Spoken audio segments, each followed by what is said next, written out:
¿Qué tal? ¿Qué tal? Este es el último video de la novela La sombra del ciprés es alargada.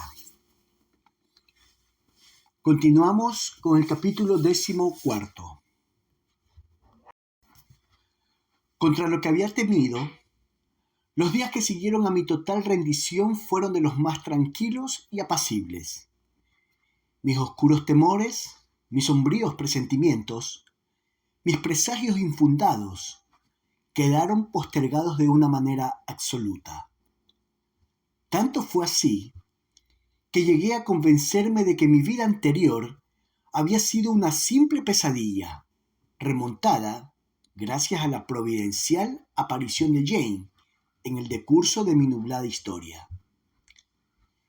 Si ahora evocaba mi pasado en Ávila, la sinuosa envergadura temperamental del señor Lesmes, o la flébil y amarga experiencia de mi amistad con Alfredo, era para jactarme de haber sabido superar ese plano de renuncias y entrar en el capítulo de una nueva existencia más humana y normal. No me torturaba en estos días la angustia de sentirme bajo el asfixiante patrocinio de la sombra alargada y negra de un ciprés. El milagro de una transformación se había obrado, y yo imaginaba que lo mismo que admirase un día en el parque de una ciudad lejana era lo que había acontecido ahora en mi corazón. En aquel admiré cómo había germinado la semilla de un pino en la corteza de una palmera. Ahora se exhibía aquello como un fenómeno vegetal, como una especie de monstruo con dos cabezas o una representación del rostro bifronte de un dios Jano. Sobre el tronco del ciprés que sombreaba mi corazón, Jane había depositado igualmente una distinta simiente que había arraigado y florecido bajo el celo de sus constantes cuidados. Sentí con esto mitigarse mi temor hacia la muerte rondadora. Sabía que en el curso del tiempo uno de los dos habría que enterrar al otro. Pero no desorbitaba esta probable realidad. Antes bien, la admitía como una imposición de las leyes naturales que exigen el desprendimiento, el desencadenamiento del amor antes de transitar a una nueva vida no terrena. Había logrado, en fin, situarme en el plano ecuánime de la relatividad del dolor, apartándome del estéril campo del sacrificio absoluto y de su estremecedora elaboración cerebral. Mi pasión por Jane había sido como el contrapeso a mi torcida disposición, a mi equivocada historia, a lo que hasta este momento había considerado como mi credo de principios fundamentales. Me daba cuenta ahora de que es un error en la vida guiarse solo por el cerebro, que en la vitalidad íntima, como en la externa, como en la del mundo en que nos movemos, todo debe fundarse en el criterio de la proporción y del equilibrio. Que todo lo que el uso tiene de humano, lo tiene de inhumano el abuso, el exceso y la desproporción. Había llegado a topar con esa armoniosa coincidencia de la parte en el todo, de mi yo en el mundo circundante. Rara vez me asaltaban ya las inquietantes figuraciones dibujadas por mi imaginación en la pantalla blanca de un futuro imprevisible. Y si esto me sucedía, procuraba conducir esta corriente morbosa hacia una desembocadura regular y humana, estrictamente acomodaticia. Hasta hoy he caminado a oscuras, me decía, porque nadie me enseñó antes a ver la luz. Pero ahora que la conozco no la abandonaré mientras Dios no me lo exija. Y rememoraba los consejos de Luis, las palabras de doña Sole, la espantosa experiencia por ella relatada de la historia de su cuñado. Evocaba en una palabra cuánto en aquellas circunstancias podía ayudarme a pensar que había obrado bien y a olvidar cuánto de traición a mis más sólidos principios, significaba mi conducta actual. En realidad, era la esperanza de una próxima y definitiva unión con Jane la que ocupaba casi constantemente mi actividad cerebral en estos días. Apenas si me daba tiempo para otra cosa. Habíamos fijado nuestra boda para una semana después a partir del viaje a Boston, y los días se sucedían con una rapidez vertiginosa. Gozaba previendo los efectos de mi decisión en todos mis conocidos. ¿Qué diría don Mateo? ¿Y doña Gregoria? ¿Y qué, la pequeña Martina? Qué gran alegría experimentaría la buena de doña Sole con la noticia. Iría a verla personalmente llevando a Jane colgada de mi brazo. Se emocionaría, sin duda, pensando cuánta parte había tenido ella en mi decisión. ¿Y Jane? Qué placer disfrutaría Jane desentrañando detalle a detalle el contenido sustancial de cada rincón de España. Y qué satisfacción para mí poder servirle de guía en 50 capitales totalmente ignoradas y desconocidas. Luis Bolea no se asombró con la noticia. Me asombró a mí su falta de asombro. Se limitó a sonreírme, diciéndome con una sonrisa que esperaba esto desde hacía varios meses. Imagino que por el antracita correría también la noticia como un calambre. Empero nadie me dijo nada, a excepción del contramaestre, que aprovechó la coyuntura para intercalar uno de sus rústicos remiendos filosóficos. «Capitán», me dijo, «con lo de usted me reafirmo en mi idea de que únicamente se casan los hombres que han tratado solo con una mujer». Yo me reía de todo y con todos. Nada me lastimaba. Me sentía despertar, amanecer a una vida risueña y extensa. Con Jane viví intensamente las jornadas precursoras de nuestra boda. Casi no podía creer que en el breve plazo de 7 días estaríamos vinculados el uno al otro indisolublemente. La indisolubilidad, que para algunos representa la única sombra de su dicha, significaba para mí la más sólida garantía. Pensar que por encima de sacrificios y desvelos, de venturas y desventuras, saldría siempre reforzado nuestro amor. Me conmovía profundamente e inundando mi alma, fértil ahora, de un poroso sentimiento de ternura. En ocasiones Jane me decía, nublada su frente por una sombra de escepticismo: «Me parece mentira todo lo que está pasando y lo que está por venir». Yo siempre le respondía lo mismo. ¿Qué más vamos a pedir? Las cosas que parecen mentira o son fabulosamente lisonjeras o terriblemente desgraciadas. Una boda siempre debe ser de las primeras. Así fue aproximándose el día señalado. La víspera recibí un cable de mi naviero conminándome a activar mi regreso. Aquello nos enfrió un tanto.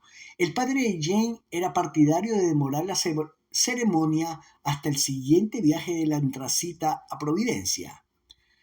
Alegaba que, puesto que en este viaje de regreso Jane no podría de ninguna manera acompañarme a España, lo aplazásemos todo para 3 meses después. Pero nosotros no estábamos dispuestos a renunciar tan pronto a la serie de proyectos que últimamente habíamos forjado. Aunque Jane no pudiera encaminarse a España conmigo, y aunque, para nuestra definitiva reunión, hubiésemos de esperar aún el próximo viaje de la antracita a Providencia. Decidimos, pues, ante todo, casarnos, y que luego viniesen las cosas al ritmo que quisieran. Fuera de esto, la víspera de nuestra boda fue un día más tranquilo y sin nervios, exento de revuelos, de carreras y de gritos. Jane hacía su matrimonio sin barullos ni histerismos, serenamente, agitado de impaciencia solo el corazón. Aquella noche, antes de cenar, Jane me dijo: «¿Tienes interés por algún sitio determinado?» para nuestro viaje. Prefiero la tranquilidad. Sonrió pausadamente. Entonces coincidimos. Siempre me han disgustado los viajes contra nervios. ¿Y a mí? ¿No te importaría ir a una granja en la falda de los Apalaches? ¿Mm? Oprimí su mano con violencia. Jane se puso en pie, y así cogidos salimos al jardín. La noche estaba quieta y serena. Del otro lado del seto ascendía el rumor del mar. A lo lejos, el cielo comunicaba el reflejo de las luces de la ciudad.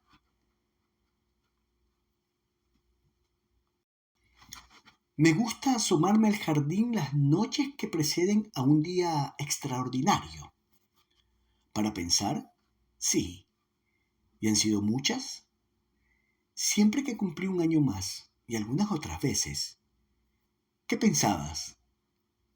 Tardó un rato en responderme. Luego dijo, hoy estoy pensando una cosa extraordinaria. Hizo una pausa. ¿Sabes lo que dijo Zoroastro sobre el matrimonio? No. Se aproximó más a mí y me miró a los ojos. Dijo, el matrimonio es un puente que conduce al cielo. ¿Te gusta? Sí.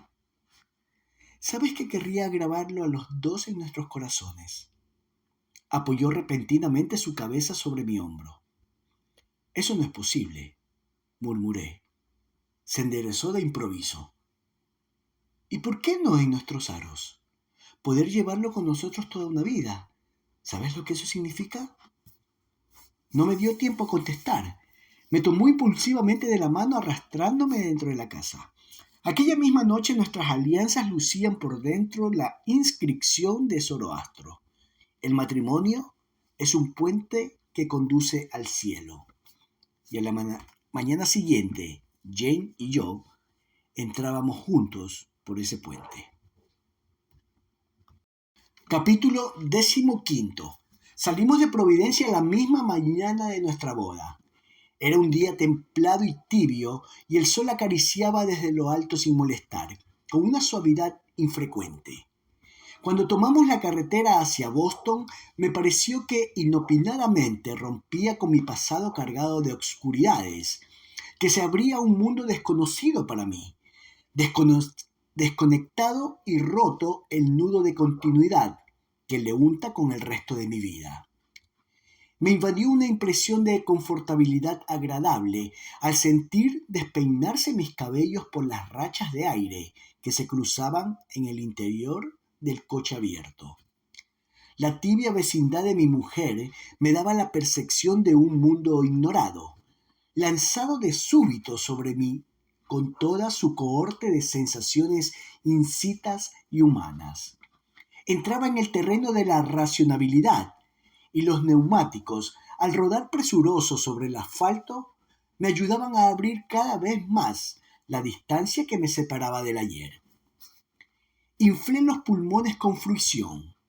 Las hierbecillas de los lados de la carretera alternaban su inclinación en consonancia con la dirección del aire cambiante. A lo lejos, a nuestra izquierda, se erguían, casi invisibles, las primeras estribaciones de los Apalaches. Todo, en armonioso conjunto, cantaba a Dios un himno de plenitud. Mi esposa pareció despertar de pronto. Ya está todo hecho, dijo. Yo le sonreí. Después quedé con una mano en el volante y rodeé con mi brazo derecho sus fuertes hombros. Ella se inclinó sobre mí y me brindó una sonrisa. Pasó una hora. Abandonamos la carretera general y enfilamos la cinta rojiza de un camino de arcilla a nuestra izquierda. Se empinaba allí la carretera de manera increíble y el coche jadeó y apuró sus reservas antes de cambiarle la velocidad. Después sintió el nervio del espolazo y se lanzó cuesta arriba con la energía del esfuerzo in extremis. La naturaleza alteró entonces su decoración. Los arbustos y matojos se cerraban espesos y hoscos a los lados del camino. El tono de la maleza era verde grisáceo, semejante al color del mar en los días de tempestad. Olía fuerte a tomillo y los pájaros, más libres y salvajes que en ningún otro lugar del mundo, levantaban el vuelo lejano con sus agudos pitidos de sorpresa. En lo alto de un repecho detuve el automóvil. Súbitamente me di cuenta de que era esto lo que añoraba confusamente en toda mi vida. No era el silencio lo que afloraba, era la ausencia de humanidad. Esta soledad sin ruidos monótonos de civilización. Ahora entendía las inmensas ventajas de amputar un pasado cuando supone una sombra para el porvenir. Entendía las poderosas razones de quienes me hablaron en ese sentido y me percataba más que nada de que el hombre, frente a la naturaleza, está más cerca que nunca de Dios. El perfume del aire me llegaba en oleadas fugaces y cálidas, breves y cargadas de una fragancia desconocida. Volvía a inflar mis pulmones cuando Jane se incorporó a mi lado. Sus ojos brillaban cargados de una misteriosa expresión. Se volvió hacia mí sin mediar entre los dos una palabra y rozó mis hombros con las yemas de sus dedos. La plenitud del paisaje se contagiaba a sus ojos. Los vi brillar otra vez en un momento. Luego, cuando quise volver a darme cuenta de que existía, Jane separaba sus labios ardientes de los míos. Al doblar un pronunciado recodo, vi brillar a través del parabrisas la superficie verde de una pequeña meseta. Al fondo, una casa campesina con sus rústicas edificaciones añejas. Era una granjita blanca, rodeada de un primitivo vallado, como otras varias con las que nos habíamos cruzado anteriormente. Al adentrar el coche en el vallado de la granja, saltaron las aves domésticas por todas partes, aturdidas y alborotadas en espantosa confusión. Al ruido del claxon acudió una mujer indefinida e indefinible en su expresión atolondrada.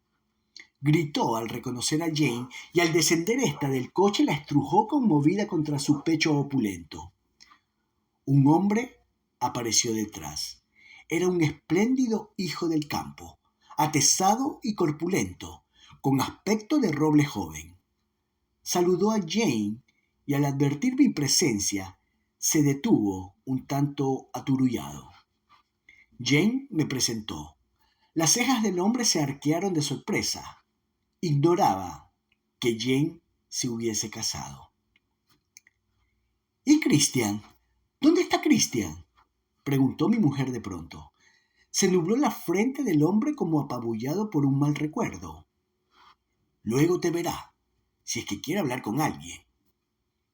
La voz del hombre, con su frase de duda colgada, sabía a reproche. Atraviesa un mal momento, aclaró. Se nos ha hecho un accentista. Odia el campo, le aborrece. Yo ya le he dicho, volver la espalda al campo es renegar de tu padre y de tu sangre. Había una sombra de amargura en su voz. Hablaba con un tono semejante al que adquiría la voz de un general que tuviese que declarar ante el tribunal la traición de un hijo. Después se calmó. Pareció despejarse su tristeza con nuestra presencia y hasta sonrió cuando entramos en la casa. Esta era vieja y rústica, con una gran chimenea en aquella habitación inmensa de la planta baja, donde una gran mesa de nogal en el centro, rodeada de sillas, aireaba su prestancia. Las vigas próximas a la chimenea estaban ahumadas en una de sus aristas y unas prendas de vestir de niños pequeños pendían, desmayadas de unos gruesos clavos recubiertos de óxido. La escalera para ascender al piso superior arrancaba de uno de los rincones de la habitación. Era una escalera vacilante y quejumbrosa como una vieja aquejada de achaques indefinidos. Subimos en fila india, corriendo la conversación de boca en boca, de delante a atrás y de atrás hacia adelante, de la misma manera que si nos pasásemos un pelotón. La mujer hablaba poco, Pasados los momentos de la llegada inesperada de Jane, volvió a encerrarse en su habitual castillo de soledad. Seguramente pensaría en su hijo, el accentista. Arriba, como si descubriese mi pensamiento, dijo, dirigiéndose a mí, no le extrañe que hablemos poco. En el campo sirven los brazos y sobran las palabras. Las palabras se quedan para los hombres de las ciudades, que son los que tienen que arreglar el mundo. Recalcó la palabra arreglar, como si en su apreciación el mundo estuviera verdaderamente roto. Existía un dejo de intención en aquella frase, una intención velada, sutil, que surgía sin duda de su profundo escepticismo hacia las posibilidades humanas. En nuestro cuarto nos dejaron solos. Se lo agradecí y creo que a mi esposa le pasó lo mismo. Jane me condujo ante la ventana abierta. La naturaleza entraba bajo su marco pródigo, voluptuosamente, recogiendo en su nostálgico abrazo de otoño esa multitud de cosas inertes que no entienden de estaciones. Al pie de nuestra ventana picoteaban las gallinas ya un poco respuestas de su susto. Más lejos se veían hasta una docena de vacas pastando, indolentes, sobre la alfombra verde del césped. Un poco más allá se iniciaba la vegetación de arbustos bajos y apretados como niños unidos por el terror. Detrás, la arboleda fresca de la falda de la montaña, y más lejos aún, la informe primera arruga de los Apalaches, repetida luego por una sombra azulada que quería esconderse entre el infinito.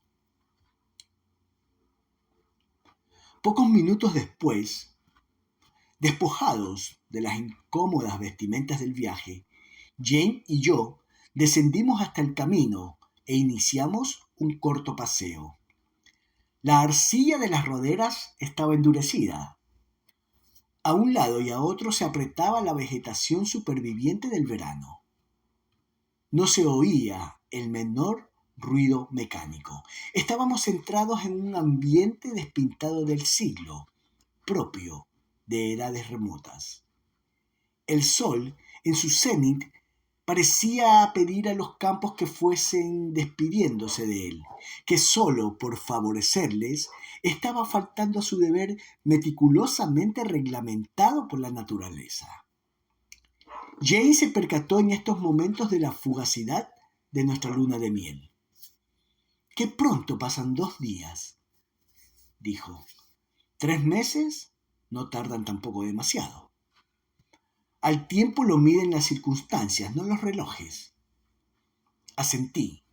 Ella insistió con acento melancólico. ¿Y nuestra vida correrá así toda?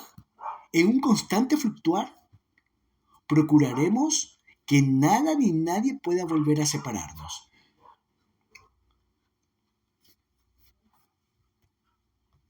Repentinamente recordé algo que había permanecido adormecido detrás de la agitada actividad de los últimos días. ¿Cuándo conociste a Luis Bolea? Al mismo tiempo que a ti. ¿Le has tratado?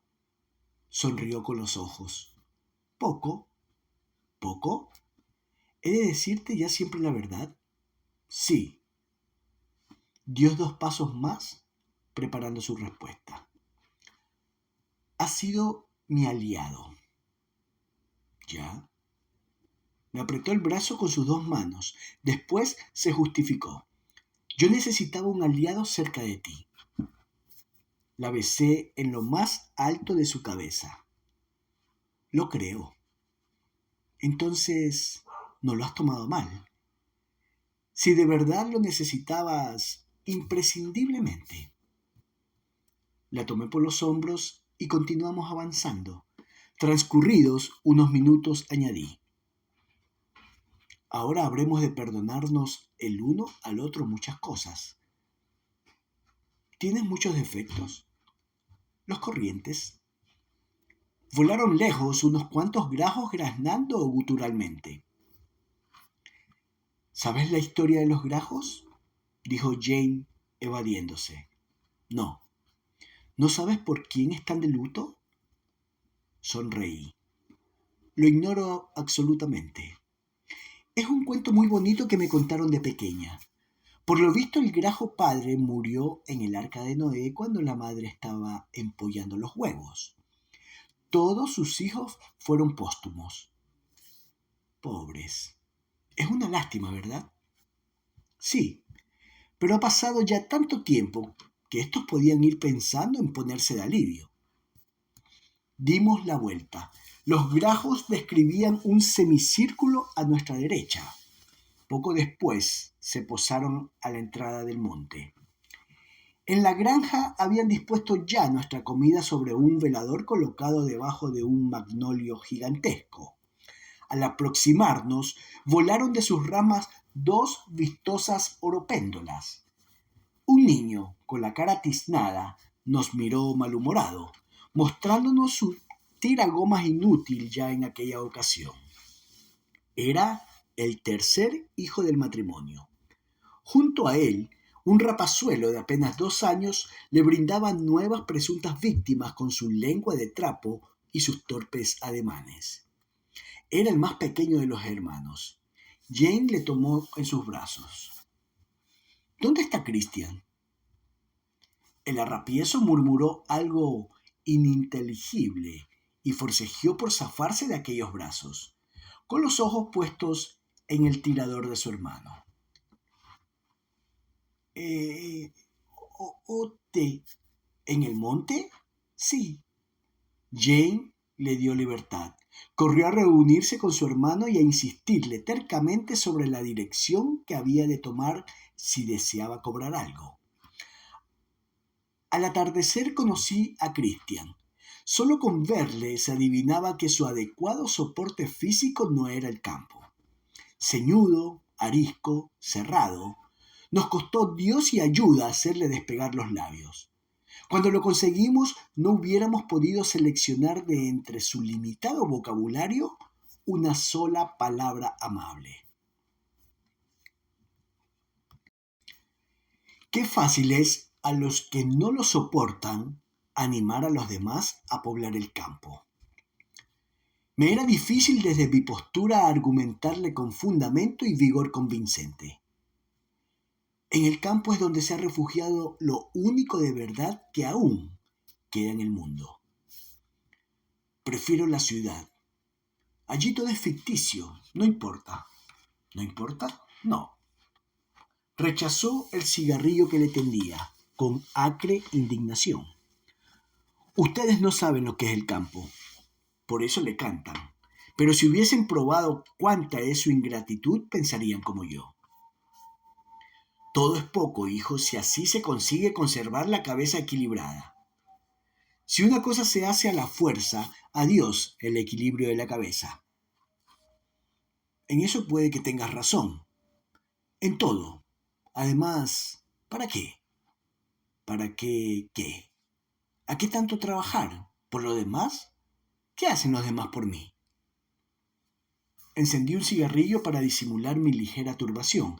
Me humillaba que los que consideraba inferiores a mí se condoliesen en mi presencia de su precaria situación. Me sentía yo un poco culpable de las desdichas que lamentaban.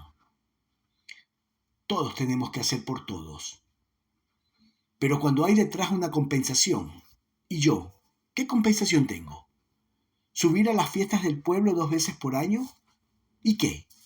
¿Tener que andar 3 leguas para echar 3 bailes? ¿Es esto una compensación? Desde la chimenea que habían encendido, sus padres le miraban atemorizados. El niño pequeño se había quedado dormido contra el regazo de su madre. El otro meditaba con la cabeza entre las manos, seguramente en el conato de cacería del día siguiente. Aún insistí.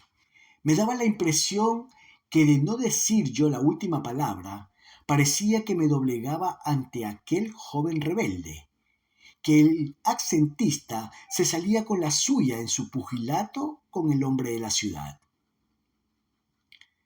¿Y no es una compensación ver crecer lo nuestro? ¿Verlo progresar? ¿Ver que va perfeccionándose todo día a día y hora a hora? Christian hizo un gesto de impaciencia. ¿Para qué? Dígame, ¿para qué? ¿Qué me importa a mí levantarme un día a las 5 de la mañana pensando que he doblado las propiedades que empecé a trabajar 30 años atrás? Dígame, ¿de qué me habrá valido doblarlas? Bajé la voz como avergonzándome de antemano por lo que iba a decir. De satisfacción, al menos de una íntima satisfacción. Soltó una carcajada tan potente y dolorosa que pensé que las vigas del techo habían acusado la impacción. Estoy harto de satisfacciones íntimas. ¿Se conforman todos con satisfacciones íntimas? No, ¿verdad? ¿Por qué había de conformarme yo? Todos queremos satisfacciones de otra clase, más materiales si ustedes quieren, pero de esas satisfacciones que se ven y se tocan. Se había puesto de pie. Su padre le contemplaba desde un rincón. Las llamas arrancaban de su tez arrugada y oscura brillos de cuero elaborado. Inopinadamente se colocó de un salto al lado de su hijo. «Cállate ya, Christian. Tú irás a la ciudad. Esperarás a que tu hermano tenga 2 años más y entonces te marcharás». Se dio la atención del hijo ante el tono tajante del padre. ¿No había conseguido al fin y al cabo lo que anhelaba? Christian bajó la cabeza. «Hasta mañana, padre». Comenzó a subir las escaleras. Todo quedó en silencio. Un silencio donde todavía vibraban las ondas de las últimas palabras. La madre cogió al pequeño entre sus brazos y se despidió. Tenía los ojos brillantes por la proximidad del fuego. Cuando su figura se perdió en lo alto de la escalera, comencé a notar que mi corazón se aceleraba. «Vámonos nosotros también», murmuré al oído de Jane, que había permanecido silenciosa a lo largo de la escena. Ascendimos los dos.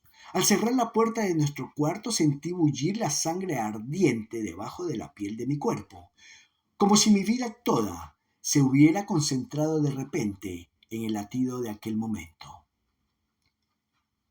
Christian es un disconforme, dije por decir algo, y maté la luz.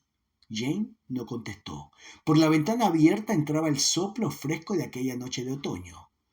Parpadeaban en el cielo las estrellas y las montañas recortadas sobre el firmamento que parecían monstruos dormidos.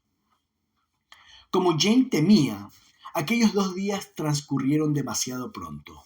En la mañana del tercero dispusimos rápidamente nuestras cosas e iniciamos el regreso a Providencia. La vida de aquellas 48 horas había sido tan concentrada, tan apretada de íntimas sensaciones, que el cortar nuestro contacto con la granja se me hacía más doloroso de lo que había pensado. Jamás imaginé que una cosa pudiera en 48 horas arraigarse tanto en el corazón de un hombre.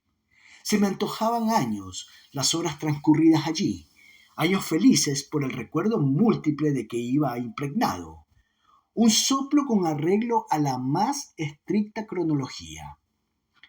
De todas maneras, el tiempo señalado había pasado ya, y ahora nos enfrentábamos con una larga y sombra perspectiva, conforme la opinión de Jane de que el tiempo no estaba en los relojes, sino en las circunstancias.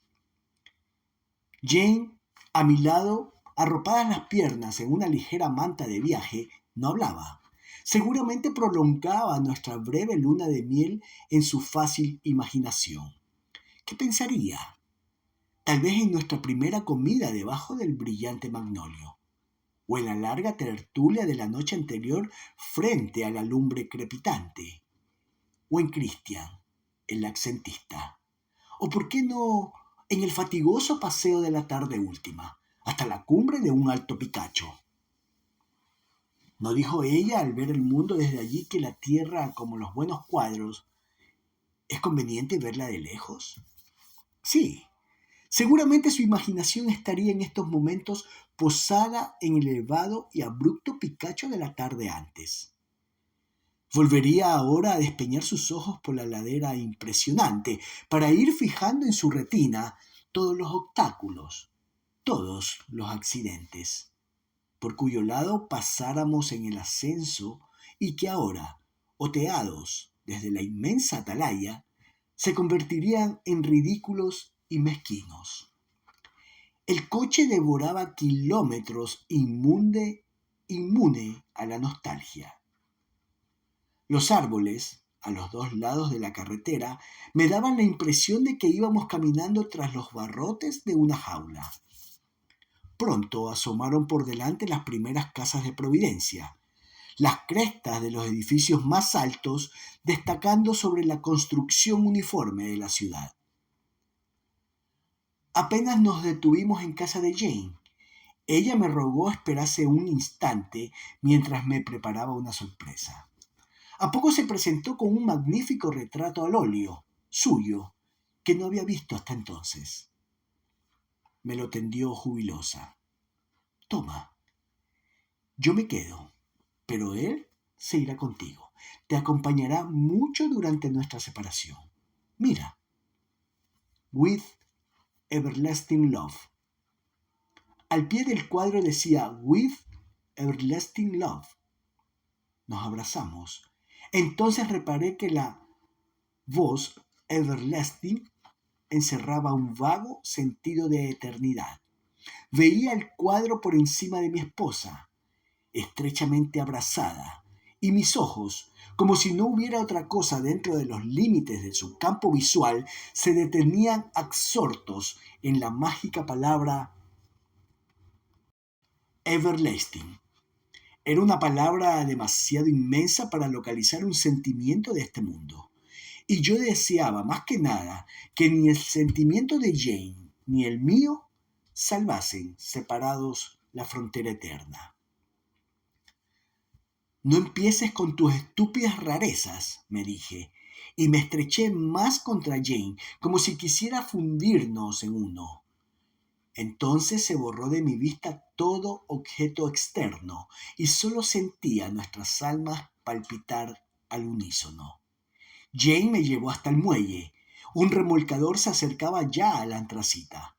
Dos obreros portuarios me hicieron señas de que salvara rápidamente la plancha. Jane se lanzó impulsivamente a mis brazos.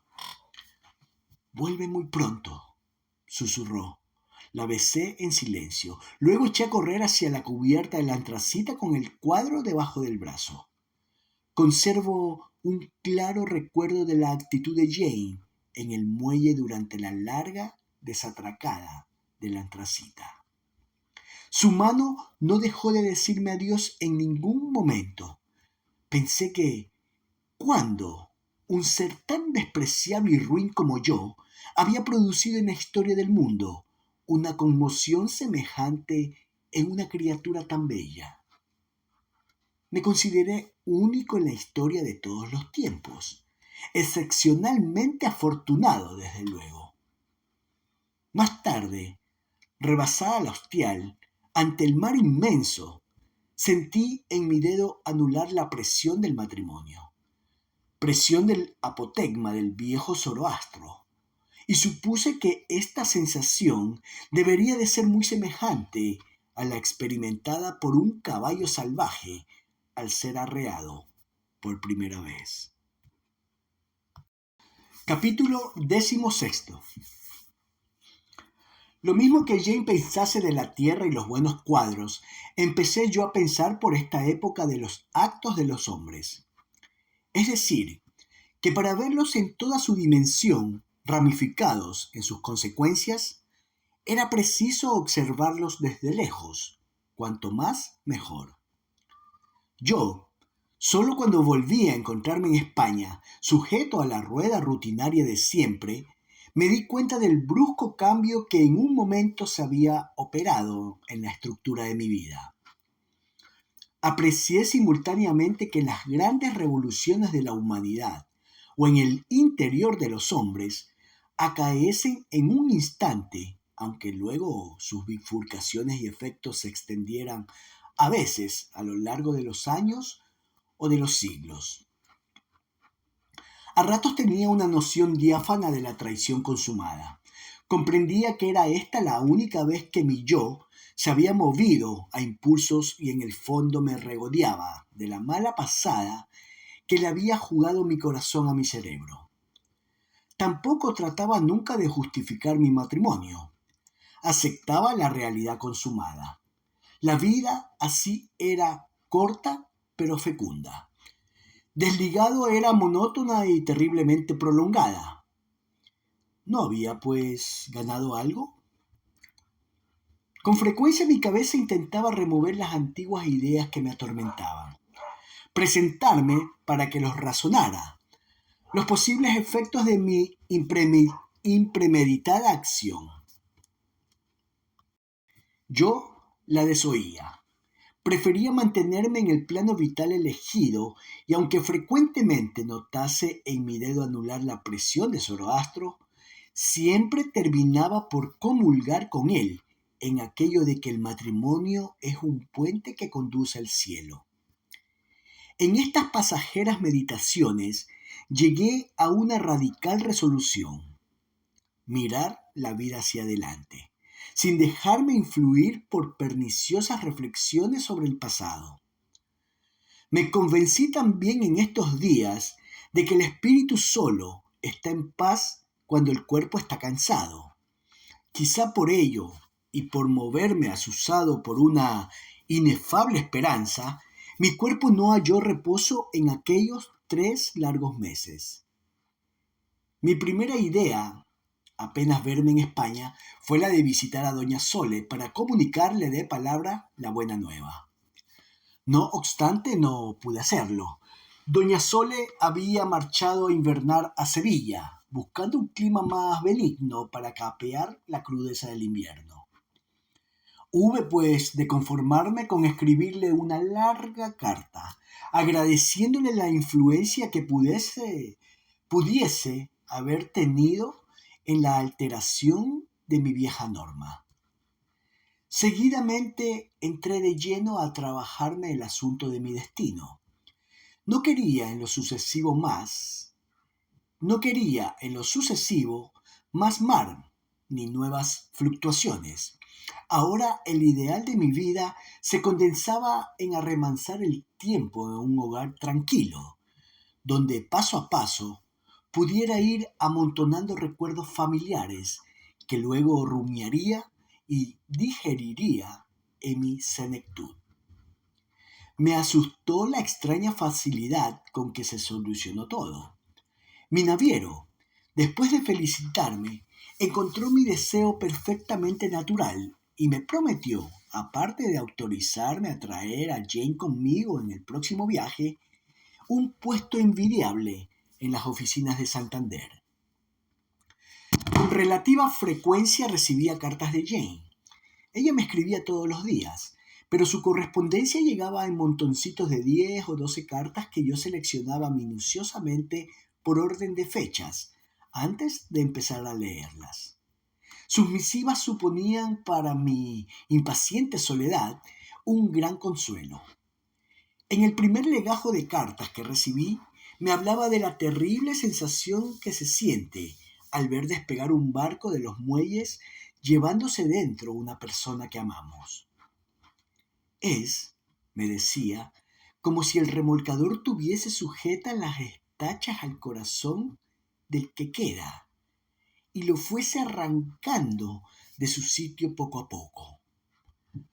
A continuación me hablaba de sus esperanzas y proyectos, de cómo había construido un calendario con 24 cuadritos blancos en cada día y del placer confortante que suponía el tachar cada mañana las 9 horas de sueño. Es un calendario, me explicaba, que llevo siempre conmigo y donde quiera me sorprendan las campanadas de un reloj, lo saco para tachar uno de los cuadritos blancos. Es un placer tan simple y reconfortador que te lo recomiendo con todo el alma. De esta manera, casi ves pasar el tiempo. Y un tiempo que sería odioso normalmente se transforma así en una cosa simpática, porque te permite ir disfrutando paso a paso del camino que conduce a nuestra reunión definitiva. Me animaba en todas sus cartas que tuviera paciencia en estos pocos días que aún restaban. Insistía mucho en ello como si no confiase demasiado en mí. Sin duda recordaba mi extraño comportamiento del día de nuestra despedida en el merendero, en aquel tiempo en que mi cabeza era transparente como el cristal. Al tiempo lo que le cuesta es empezar a andar, decía, pero una vez hecho esto, corre con la ligereza de las liebres. Y no le faltaba razón a Jane. Lo más costoso fueron las 2 primeras semanas. Transcurridas estas, pensé, otras 5 etapas iguales y todo estará vencido. Y los días comenzaron a desfilar acelerados ante mis ojos atónitos. Una vez estabilizado mi destino, mi primordial preocupación fue buscar una casa donde Jane y yo pudiéramos reposar nuestras vidas. Jane me hablaba de ello en todas sus cartas. Me insistía en que lo hiciese pronto y le facilitase detalles sobre nuestro hogar.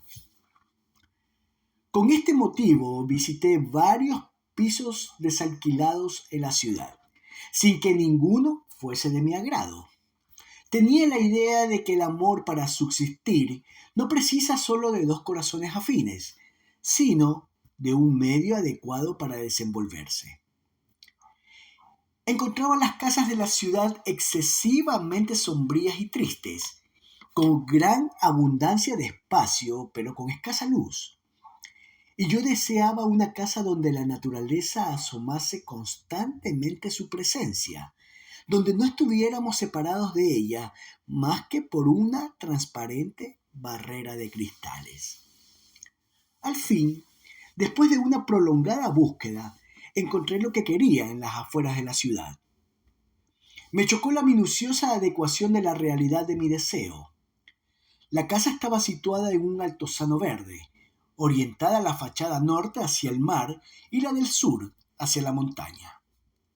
No era grande, aunque las habitaciones eran bastante espaciosas.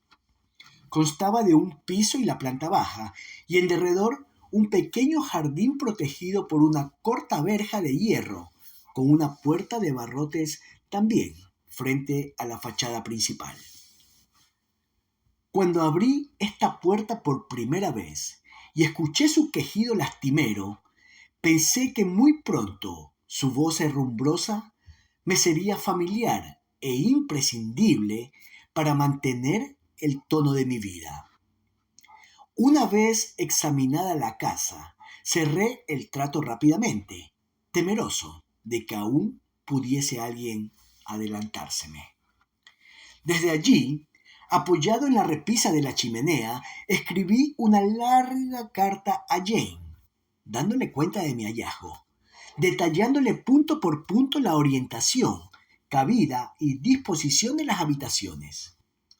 Seguidamente le explicaba la forma y las dimensiones del jardín, la situación de los pocos árboles y arbustos que en él brotaban, confiándole además la esperanza de que en primavera, con un poco de cuidado por nuestra parte, se poblasen los verdes macizos de una profusión de flores detonantes y aromáticas.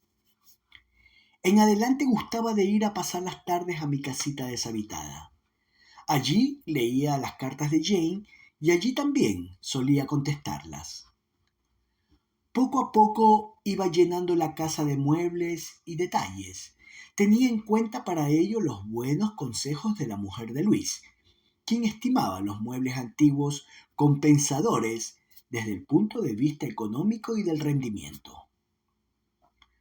Así, un día me presentaba con una butaca de curvas valientes forrada de terciopelo.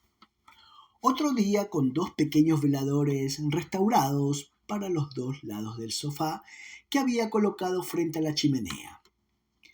Otro día después con una mesa de grueso tablero de nogal para mi despacho, y así sucesivamente hasta que aquello fue adquiriendo un sentido de confortabilidad acogedor y progresivo. Un día, Hojeando una revista de muebles americanos, se me ocurrió copiar un costurero para Jane. Una vez terminado, comenzaron a roerme las dudas de si aquello no estaría en contraposición con las más elementales reglas del buen gusto. Consulté con la mujer de Luis, quien aseguró que había tenido un verdadero acierto en la elección. La verdad es que estoy desorientado en estas cosas, le dije. Cuando pienso en algo siempre lo imagino mejor de lo que resulta. Hace usted bien en preocuparse. A veces la felicidad pende del detalle más insignificante.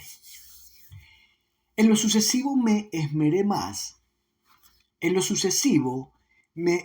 más aún en el amueblamiento del hogar.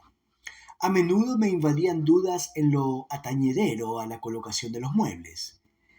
Tal vez sea este sillón junto a esa mesa el que pueda truncar nuestra dicha, reflexionaba. Coloquémosle al lado de aquella lámpara de pie. Y de nuevo ponía la casa patas arriba porque la alteración del lugar del sillón implicaba un cambio completo del mobiliario. Con todo, la casa fue naciendo a la habitabilidad paso a paso. Y una tarde, después de recorrerla detalladamente, me dije con un secreto fondo de alegría: esto está completo. Ya solo faltan los inquilinos. Y experimenté un pausado placer indefinible. Por estas fechas recibí la felicitación de la familia Lesmes con un delicado obsequio. Pero debajo de sus líneas, de aparente cordialidad, se traslucía un sedimento de dolorosas reticencias.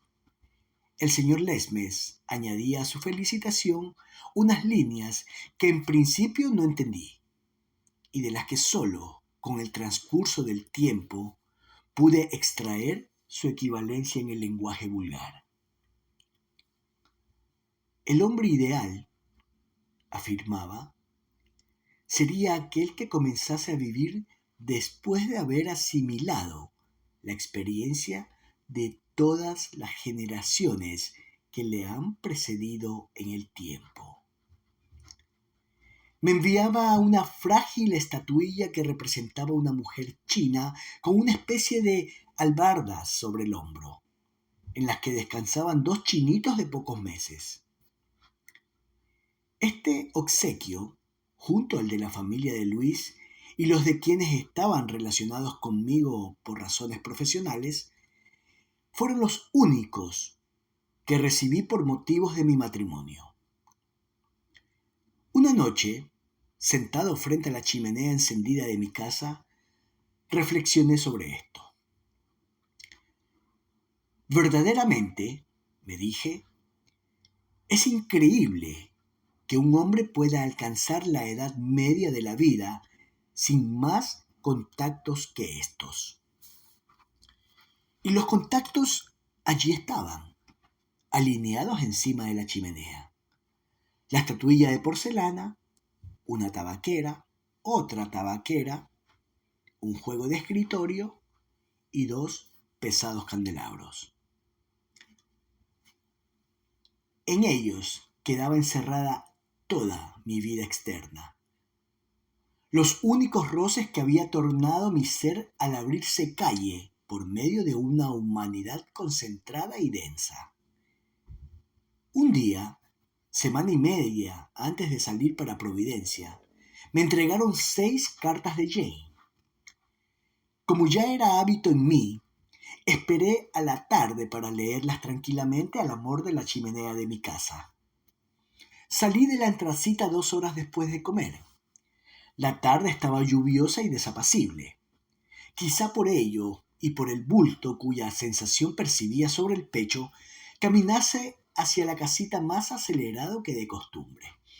Cuando chirrió la puerta de hierro al abrirla, su chirrido me sonó ya a bienvenida retozona y cordial. Eché de menos al perro. Sí, tras la puerta de la verja, corriendo por el jardín, Tendremos un perro que nos salude con brincos y grullidos de satisfacción cada vez que nos vea llegar, como Fanny hacía en casa de don Mateo. Me quedé un momento pensativo. ¿Como Fanny? Bueno, no tendremos perro, murmuré entre dientes y entré en la casa. Feli, una vieja criada que provisionalmente había tomado, me encendía el fuego todas las tardes. Ahora, cuando entré, la oí manejar los troncos y prolongar los resoplidos con ánimo de prender la húmeda leña. No advirtió mi entrada en la habitación y allí la sorprendí en cuclillas, la mejilla derecha pegada al fondo del hogar y administrando sabiamente el aire de sus pulmones por debajo de las ascuas mortecinas. Contemplé el salón desde la entrada. La vida desde aquí tiene otra forma, me dije. También va a resultar que la vida, como todo, es cuestión de ángulos de enfoque. Me sonreí satisfecho interiormente. Justo en este momento, un soplo acertado y rastrero de la Feli reavivó el fuego, haciendo brotar una brillante llamarada. La Feli levantó la cara y se puso de pie torpemente. Me vio. «Buenas tardes, señor». Crepitaba la leña en la chimenea con un chisporroteo jubiloso. La habitación se mantenía en la penumbra y el resplandor de las llamas desplazaba sobre los tabiques sombras alargadas y vacilantes. Salió la Feli hacia la cocina dejándome solo. Me acerqué a uno de los ventanales. Las gotas de lluvia resbalaban por los cristales, dejando tras sí una estela húmeda y brillante. Veía en la lejanía un blanco caserío colgado del cielo por un penacho de humo negro y retorcido que salía por su chimenea. Las montañas al fondo quedaban recortadas por un cielo gris, pesado y plomizo. Saboreé íntimamente la atmósfera tibia y recoleta de mi nuevo hogar. Inmediatamente corrí los cortinones y di la luz de la lámpara sobre el sofá de la chimenea. Extraje el fajo de cartas de mi bolsillo con una excitación extraña y me senté. Ordené las 6 cartas cronológicamente por las mataduras del sello, acerqué mis pies húmedos al fuego y abrí la primera. Sonaba en el jardín el chapoteo monótono de la lluvia. Bailaba delante de mis ojos la caligrafía de Jane y no sé por qué la descifraba despacio y con cuidado, como cuando caminamos en la oscuridad temiendo tropezar. Lo primero que quiero anunciarte hoy es que pronto tendremos un hijo. Me invadió una sensación tan ofuscante que tuve que releer la frase para captar su sentido. Después noté la rara impresión de que me estiraban, de que mi volumen físico se prolongaba en el tiempo hasta inmortalizarse. Un hijo. Un ser que era como una consecuencia mía. Y al instante se me aclaró la frase del señor Lesme que añadía como una tonta coletilla a su fría felicitación. El hombre ideal sería aquel que comenzase a vivir después de haber asimilado la experiencia de todas las generaciones que le han precedido en el tiempo. Lo que en buenas palabras equivalía a decirme que era de necios tropezar en la misma piedra en que vimos tropezar a otros. Pero, ¿por qué había que juzgar esto como un tropezón? Yo ya no veía la vida de color gris. Yo estaba recuperado. ¿No me había enderezado yo? Pues más fácil me resultaría no dejar de toser un ser, pues más fácil me resultaría no dejar de torcer un ser que se inicia desde un estado neutro. La dicha de Jane, concentrada en sus renglones espontáneos y nerviosos, terminó por disipar de mi cabeza el peso de una mala nube. El niño tendría que ser parecido a mí. y con el tiempo tan semejantes el uno al otro como dos gotas de agua. Al terminar de leer sus cartas me estiré en el diván, descansando la cabeza en uno de sus brazos.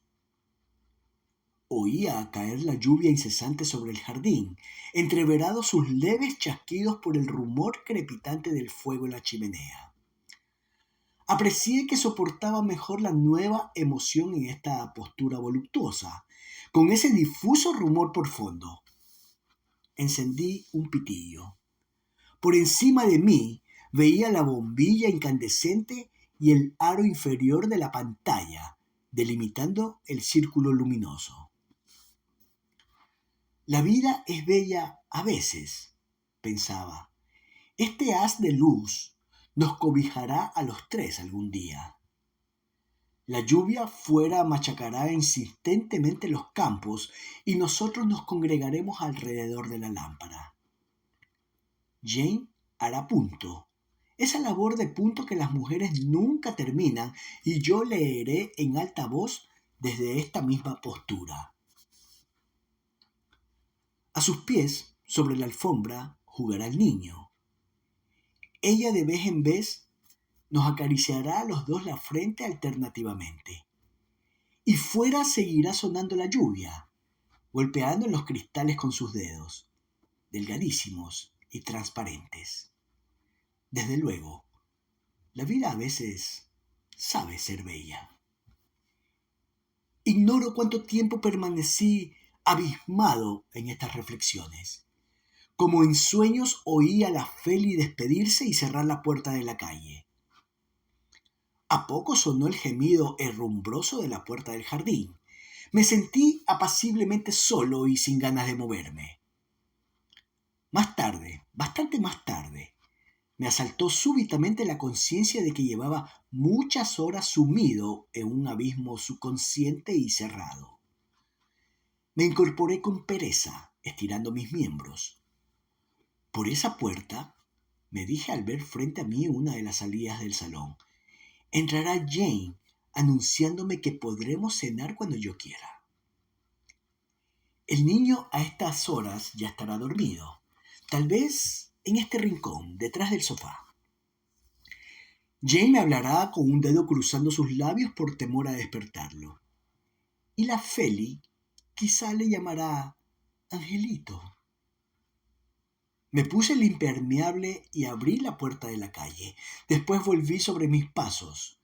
Contemplé el salón iluminado y apagué todas las luces. El marco de la puerta de la calle se destacaba en la oscuridad a pesar de lo sombrío de la noche.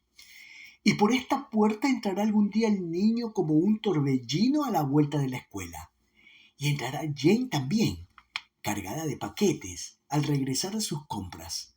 Y algún día, tal vez próximo, saldremos también llevados a hombros, encerrados en un cajón y con los pies por delante. Sacudí frenéticamente la cabeza. ¿Por qué siempre este remate lúgubre a mis reflexiones? Eché la llave y descendí los 2 escalones que me separaban del jardín. La lluvia se concentró airada sobre mi impermeable seco. ¿Cómo podía restar aún en la tierra algo sin empapar? Recorrí un trozo de camino despoblado y oscuro, metiendo los pies en todos los charcos, como si los eligiera. Olía a tierra empapada. Al fin alcancé las primeras casas. Brillaban las calles charoladas, reverberando la luz mortecina de los faroles. Sonó, muy penetrante, a lo lejos, el silbido de un tren. El último tranvía había circulado ya hacía más de una hora. Anduve deprisa, automáticamente, hacia el puerto. Mis pisadas retumbaban en el húmedo silencio de la noche. Cuando las acomodé a un determinado compás, me pareció que me repetían con un tono extraño y zumbón. Vas a tener un hijo. Vas a tener un hijo. Vas a tener un hijo. Capítulo 17. Sobrevino al fin el día de la partida hacia Providencia. El día, aunque frío, estaba despejado y el sol brillaba sobre la superficie azul del cielo. La desatracada se me hizo lenta y premiosa, enervado mi espíritu por la aguda excitación de mis nervios. Recordé la impaciencia de Luis. No hacía todavía un año al abandonar Providencia y me dijo, me gustaría por esta vez poder llegar a España de un salto. La familia va tirando y uno, sin darse cuenta, va haciéndose viejo. No se puede remediar. En esta ocasión me acontecía una cosa semejante. Deseaba también el salto como más rápido medio de transporte, como único medio eficaz de trasladarnos a los brazos amados en la brevedad de un instante. Por asociación de ideas, recordé a doña Sole avanzando carretera adelante apoyada en su cachavita negra. Y ahora abarcaba con clarividencia su exacto sentido del ritmo vital. El mundo era un equilibrio, una sucesión alternativa de montañas y valles, donde la tierra apalmezada para engendrar un monte serviría en su caso para rellenar la oquedad del valle contiguo y dejar la superficie de la tierra lisa, sin el menor obstáculo. Igualmente, pensaba, el abismo de soledad de esos 3 meses transcurridos será rellenado a su tiempo por el resto de la vida en compañía de Jane. Todo en el mundo es proporción, compensación y equilibrio. Hasta en los delitos y las penas se percibe esta correspondencia de proporción, compensación y equilibrio. Después de todo, esta es la última razón del universo. Dios lo ha hecho así y Dios sabe más que todos los hombres reunidos.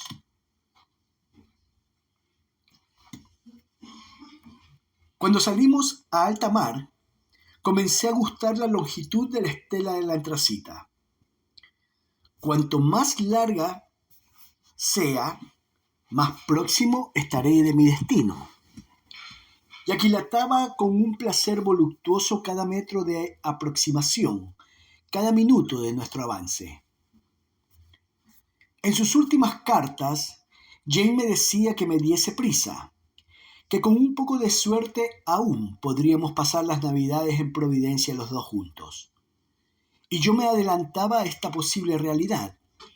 Me veía con ella recorriendo las calles nevadas, abrumados de paquetes y deteniéndonos aún ante algún escaparate forrado de golosinas. Todo el mundo era bueno en Navidad. Si los hombres fuesen siempre como en Navidad, el mundo sería distinto. No tendría necesidad de arreglo porque no estaría roto como ahora, como siempre, como creía la madre de Christian, el accentista. En Navidad los presentes recordaban a los ausentes y los vivos a los muertos. Excelente remedio. ¿No sería entonces que el mundo es frívolo fuera de la Navidad solo por imprevisión y acorchamiento de la memoria? Mientras pensaba, el antracita continuaba acercándose a Providencia. Y así un día y otro y otro. Una noche me sorprendió el contramaestre tosiendo a mi lado. Me encontró tan ensimismado que sus palabras me dejaron un poco confuso. ¿Qué? ¿Sintiendo la primera preocupación del hijo? Todos a bordo sabían la noticia. No había tenido voluntad para ocultarla. ¿No era, por cierto, una especie de prodigio, algo que rompía la órbita de las cosas naturales? No respondía al contramaestre, pero tampoco pareció importarle. Soltó una risotada y añadió: «No olvide lo que le digo. El primer hijo embaraza tanto al padre como a la madre». Reí su tosca sentencia. la agudeza de su filosofía primitiva. Callé, empero, porque sabía que la conversación con Benito se reducía con brevísimas injerencias de la otra parte, a un mareante y reiterativo monólogo. Haga caso de mi experiencia. Le miré con un gesto de burla. ¿De dónde extraía este hombre la experiencia? Él continuó como si leyese mi pensamiento. Usted no ignora que hay dos clases de experiencia, la ajena y la personal. Lo bueno es cuando el hombre sabe sacar partido de la experiencia ajena, porque si aguardamos a sacarlo de la propia, entonces ya es un poco tarde. Me sonaron sus palabras muy parecidas a la coletilla de don Mateo, y me extrañó. ¿Qué puntos coincidentes podían existir en los espíritus de dos temperamentos tan opuestos? ¿Qué fibra allá, en la región oculta de los sentimientos, vibraba igual el uno que en el otro? ¿Y qué hacía vibrar esta fibra en cada uno? Porque sin duda los móviles de acción en el señor Lesmes y Benito eran absolutamente diferentes. Quizá, me dije, existe en todos los hombres un fondo idéntico, pero que reacciona a los acicates externos de distinta manera. El contramaestre siguió hablándome largo rato, siempre alrededor de la experiencia y de los hijos, encerrado en un cada vez más estrecho círculo vicioso. Porque mi padre decía, el boticario de mi pueblo, conocía a una mujer. Le escuchaba, le atendía, le soportaba, porque sabía que aún así la antracita seguiría caminando. Y yo necesitaba distraerme, prender la cabeza en problemas ajenos, hacer más breve el vacío paréntesis de aquella eterna travesía. Y el antracita continuaba avanzando. La tarde víspera de nuestra llegada me fue imposible dominar los nervios. Me faltaba barco, aire y vitalidad. Me hacía el efecto de que conforme me acercaba a Providencia, crecía la posibilidad de que Jane no fuera lo mismo que la dejé, que la estuviesen variando en su forma o en su substancia. Hubiera deseado hacer la postrera etapa del trayecto sujeto a la popa de la antracita, sumergido en el mar, sintiendo por todo mi cuerpo el contacto del agua helada. No admitía conversación. Anhelaba solo verme ante Jane, uno frente a otro, fundiéndonos en un estrecho y eterno abrazo. Todo lo demás era ambiguo y sin relieve, toscamente secundario. Cuando me acosté aquella noche, contra lo que esperaba, quedé dormido enseguida. Soñé mucho, pero con un ritmo pausado y verosímil. Fue aquel sueño como un compendio de mi vida transcurrida. Soñé con Ávila, con el señor Lesmes, con Alfredo, pero fue más bien un sueño evocador, una resurrección completa y vívida de todo mi pasado. Todo desfiló por mi imaginación sin violencias ni retorcimientos. Evoqué la casa de mi maestro con sus dos polos cordiales, Fanny y la pecera verde con los dos pececitos rojos. Evoqué mi intensa amistad con Alfredo, nuestros días tranquilos, llenos de aquellas primeras vacaciones de verano. Cuatro Postes, La Bruna. Evoqué nuestros paseos dominicales cuando empezaba a sentir sobre mí la responsabilidad de la vida, la necesidad de ajustarla a nuestra íntima manera de ser y también de sentir. Evoqué nuestros arriesgados juegos en los marjales de la Daja, la atracción fascinadora de la fábrica de harinas. Todo iba desfilando suavemente por mi imaginación, puesta en blanco por el sueño. Las señoritas de regatillo que iban robando a la ciudad lo poco que aún le quedaba de incontaminado. Doña Gregoria, Estefanía, Martina, la Martina de pocos años, sentada al piano a impulsos de una precoz afición. La hornacina, los muñecos de la hornacina, los 4 guerreros, 2 vencedores y 2 vencidos. Luego, la gran conmoción. La muerte soplando los candiles de nuestros incipientes entusiasmos. La marcha de Alfredo para no volver.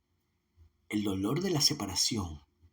El peso póstumo de su cuerpo gravitando sobre mi aplanada existencia.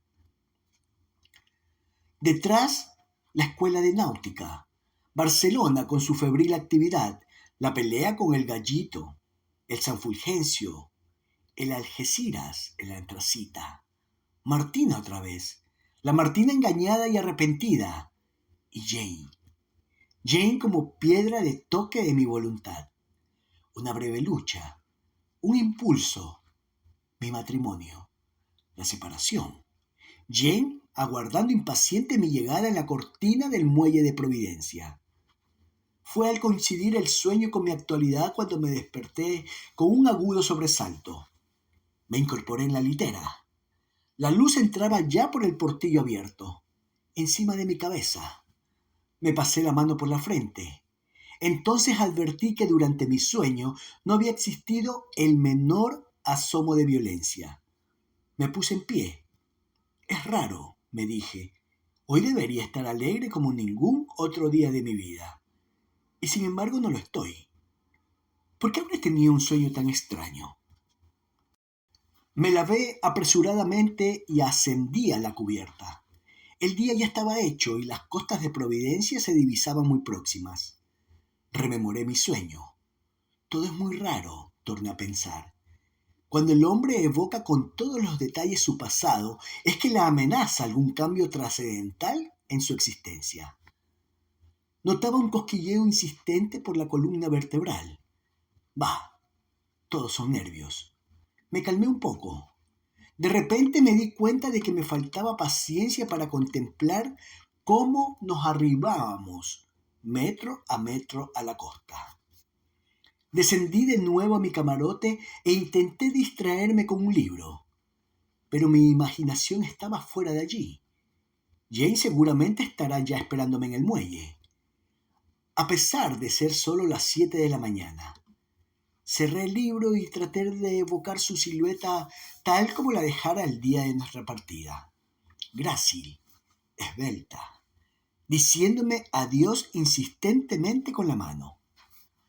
Ahora vendría a esperarme con un hijo bulléndole ya en las entrañas. Desvié mi vista hacia su retrato. With everlasting love. Everlasting. Nuevamente me desagradó este vocablo cargado de inmensidad. Prefiero las cosas más normales. Esta palabra, por más que quiera evitarlo, siempre aportará a mi cabeza la idea difusa de la muerte. Me incorporé y di unas vueltas por mi camarote, desalentado, como un preso en su celda. Pronto me cansé de esta reciente ocupación. Me dejé caer en la litera y pensé en nuestra casa, en la casa que nos aguardaba acogedora a la otra orilla del mar. Feli, tendrá usted buen cuidado de tenerlo todo dispuesto para cuando la señora llegue. Lo que más y lo que menos, todo está ya en orden, señor, me había respondido. Oí inopinadamente un aullido de la sirena. Me levanté de un salto. ¡Diablo! Esto significa que ya estamos entrando en el puerto. Abrí la puerta de mi cabina y me encaramé por la primera escotilla. Efectivamente, la proa de la Antracita enfilaba ya la hostia del puerto de Providencia. Ascendí en un vuelo hasta el puente.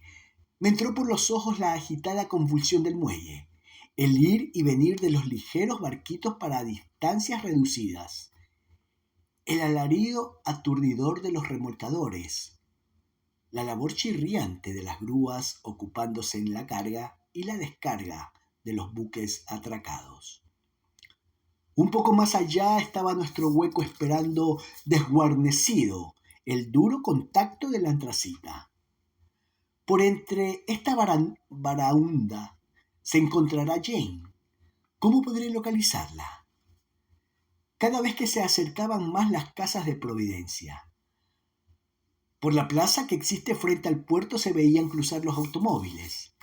El cielo se mantenía cubierto con un tono tan cargado que dejaba presumir la vecindad de la nieve. De improviso divisé su automóvil atravesando la conmoción de la plaza. Sentí una impresión tan violenta que hube de clavar las uñas en la barandilla del puente para no caer. ¿Era posible todo? Ahora sacaba Jane su mano por la ventanilla abierta y la agitaba de arriba abajo saludándome. El práctico me dijo algo en aquel momento que no entendí. Seguía los movimientos del coche con el menor detalle. En este instante se apartaba de la cadena de automóviles, entre la que venía emparedado, y se dirigía a uno de los costados del muelle. Continuaba Jane agitando su mano por fuera de la ventanilla.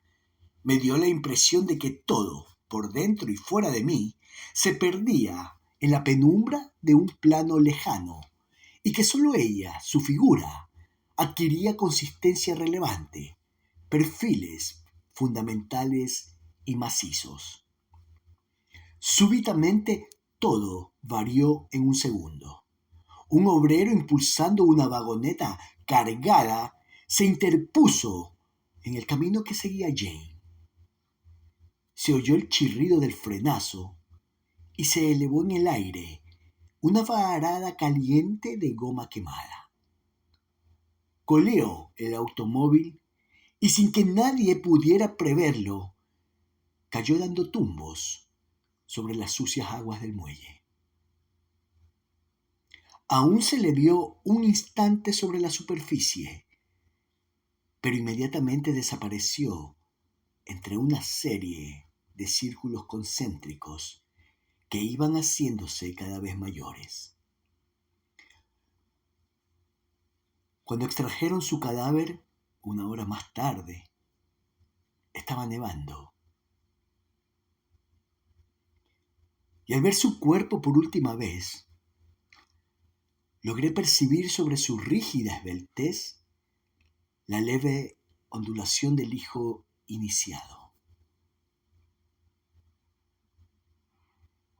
Capítulo 18.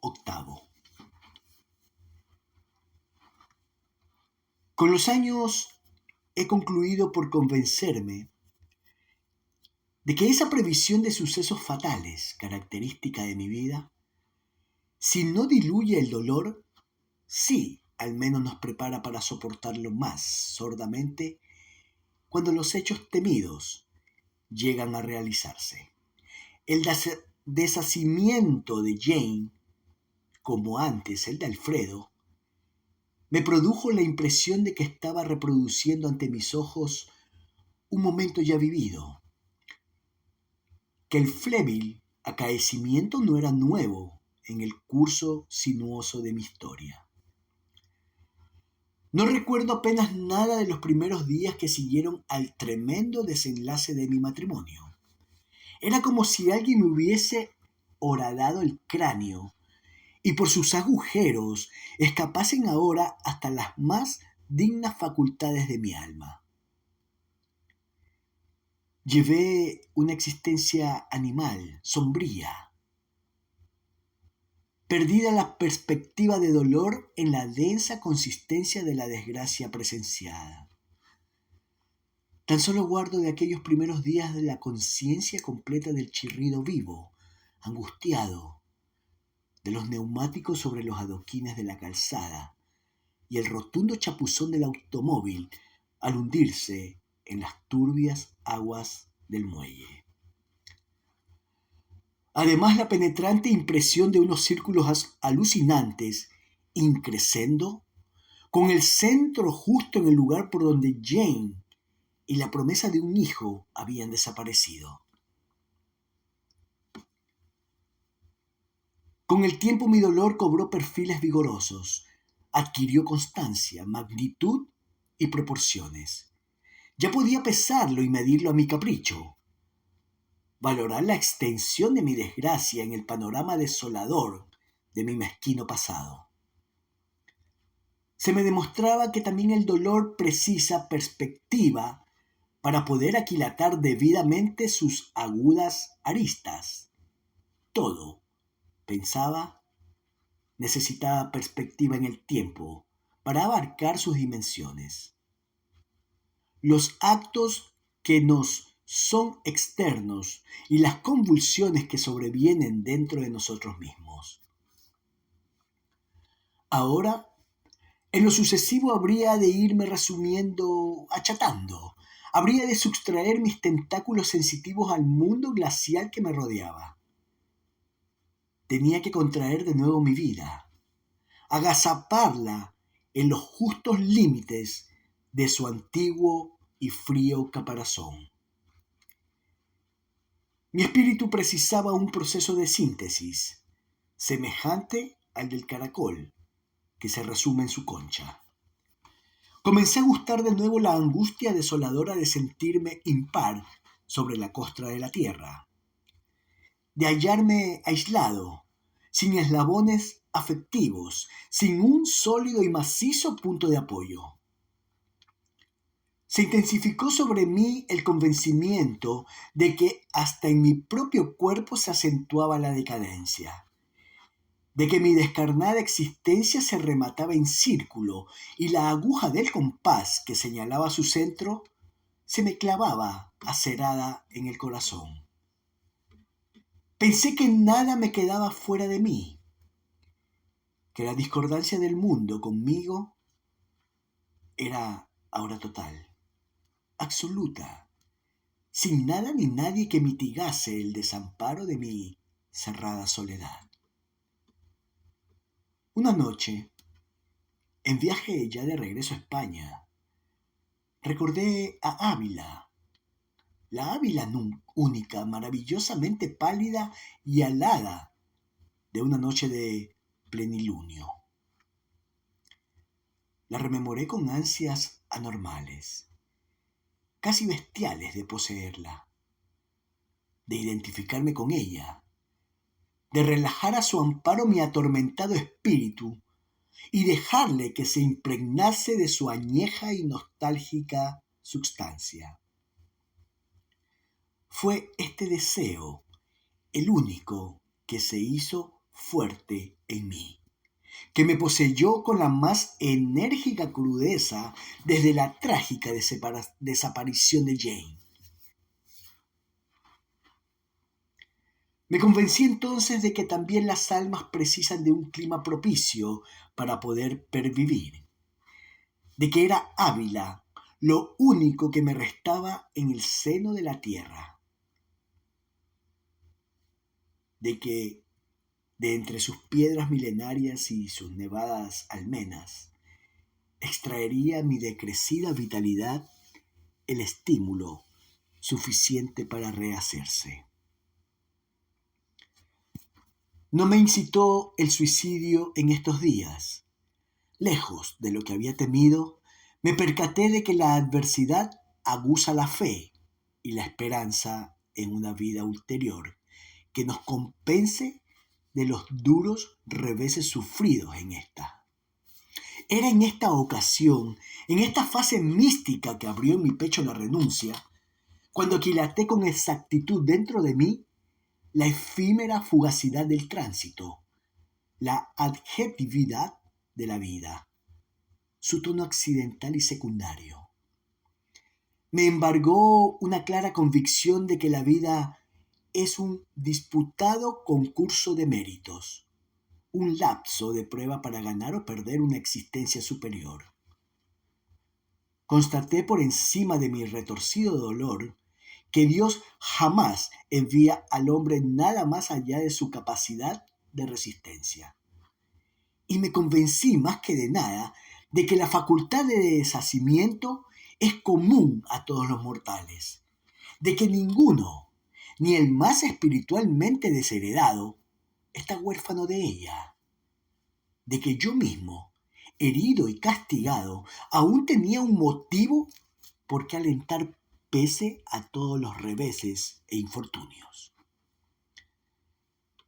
Pensaba que el hombre que renuncia voluntariamente a la vida es simplemente por obcecado egoísmo, por haberse constituido absurdamente en eje y razón de la propia vitalidad del universo.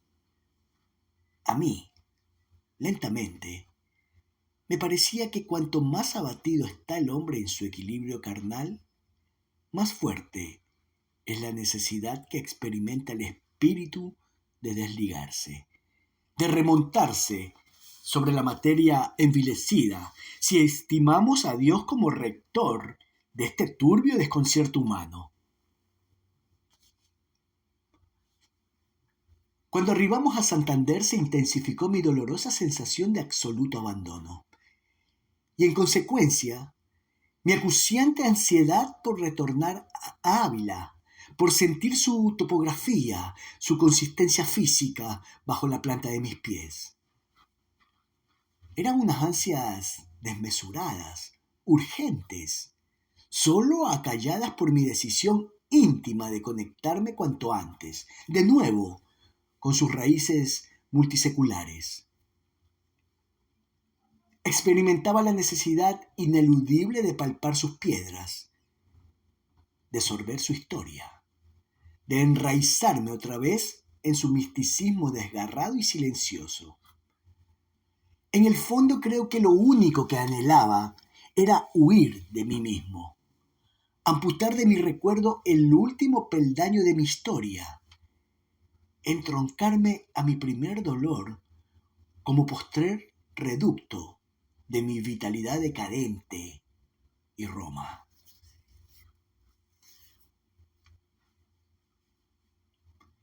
El mismo día de nuestra llegada a Santander tomé el tren para Ávila. El breve contacto con mi casa de Santander me dejó medio enloquecido. De cada rincón extraje la dura experiencia de que el dolor más agudo brota de las cosas sobre las que mentalmente hicimos aletear la sombra del ausente. De aquella casa centrada en plena naturaleza, saqué la exasperante conclusión de que es ingrato cimentar nuestros estímulos en cosas materiales, de que el soplo de la muerte es infinitamente más funesto y doloroso cuanto más hemos coordinado la presencia del difunto con los objetos y paisaje que nos rodean. Llevaba tatuada en el alma la mirada circular, aterrorizada, de la Feli. La buena mujer no podía creer el relato entrecortado que surgía de mis labios. Las cosas que parecen mentira o son fabulosamente lisonjeras o terriblemente desgraciadas. Había dicho yo a Jane recientemente, ¿por qué ahora, en la inmensidad de mi zozobra, me asaltaba esta terrible verdad como una burla sangrienta? Traqueteaba el tren entre lucecitas lejanas. Una decrépita vieja con una nietecilla de pocos años eran mis únicos compañeros de compartimiento. La niña dormitaba ahora contra el hombro de la anciana, que difícilmente conservaba energías para sostenerse sola. He aquí otra burla de la vida, me dije. La lozanía cimentada en la decrepitud, la pujanza apoyada en la más crítica y acusada decadencia. ¿Por qué el mundo se empeña en marchar del revés? Otra vez la atormentadora duda, ¿o era yo quien me empeñaba en ver el mundo a través de un prisma insólito? Dejaba atrás Santander, el antracita, los habituales resortes de mi vida. Pero ¿qué se me daba ya de todo aquello? Sentí inopinadamente con la misma claridad que si fuese real el chirrido del frenazo de Jane antes de precipitarse sobre las aguas del puerto. Instintivamente me llevé las manos a los oídos, taponándolos con todas mis fuerzas.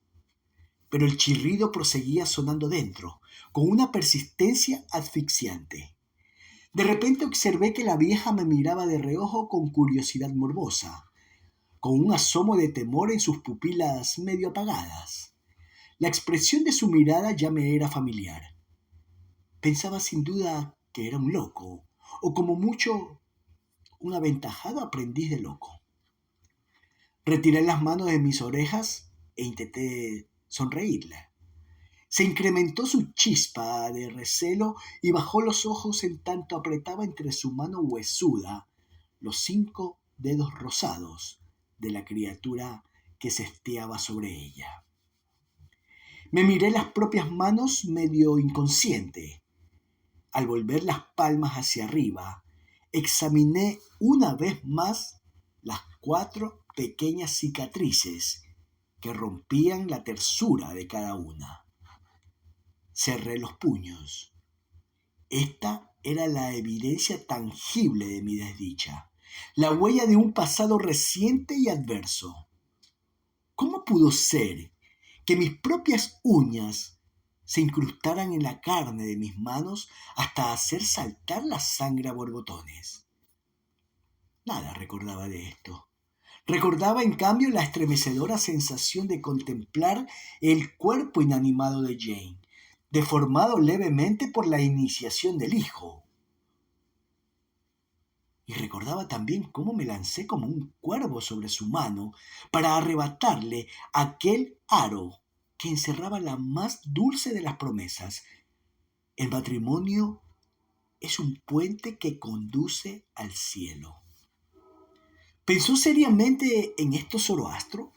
¿O habló por hablar como hacen muchos hombres a humo de pajas?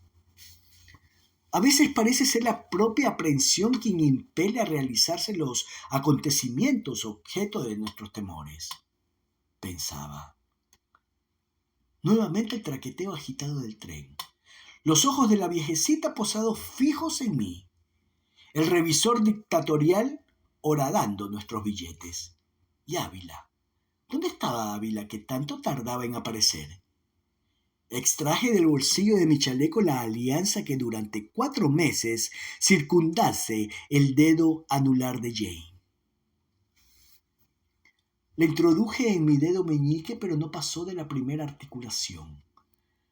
Al sentir el contacto de su superficie fría sobre la yema de mi dedo, me estremecí. No era Jane quien estaba fría, era la muerte. Tal vez también el breve apotegma del viejo Zoroastro. Cuando me apeé en Ávila y contemplé su recogida fisonomía a la luz incierta de un amanecer de febrero, sentí una cálida humedad en los ángulos internos de mis ojos. La ciudad se había rebosado de nieve para obsequiar con sus mejores galas mi llegada. Me invadía una emoción singular al recrear mis ojos en el blanco panorama. Seguramente no era mi actitud en aquellos momentos la de un hombre normal. Me hallaba detenido en la puerta posterior del edificio de la estación y mis ojos saltaban de un punto a otro, continuamente, con ánimo de aprisionarlo todo en mi abrazo inicial, de aspirar íntegra toda la arcaica esencia de la ciudad de mi infancia. No sentía el frío tremendo, y solo inconscientemente intuía que estaba solo en toda la extensión que abarcaba mi vista. Me lancé a caminar carretera adelante. A un lado y a otro de la carretera se apretaban las fondas, con sus nombres detonantes, sugerentes, en evidente contradicción con sus fachadas modestas y descuidadas. El chasquido monótono de mis pisadas ponía la única nota de vivacidad sobre la ciudad muerta. Andaba deprisa, sin buscar una meta determinada. De improviso me hallé en la Plaza de la Santa, con la estatua en el centro casi cubierta por la nieve. Ante la entrada principal de la muralla me invadió una vaga congoja, un difuso conocimiento de una relación latente entre Jane y aquellas añosas piedras. Me detuve otra vez y permanecí un rato absorto, sin saber en qué pensaba. Luego reanudé mi camino, evitando la entrada en la ciudad amurallada, orientando mis pasos hacia el Paseo del Rastro. Volví a experimentar un anómalo sentimiento de placidez al desfocar mi vista por el nevado valle de Amblés. Su longitud uniforme penetraba en mi alma como una pausa acariciadora. Al fondo las crestas de la sierra, albas, purísimas, con su proverbial enjundia de sólidas defensas. Avancé sin detenerme hacia el cauce de la Daja.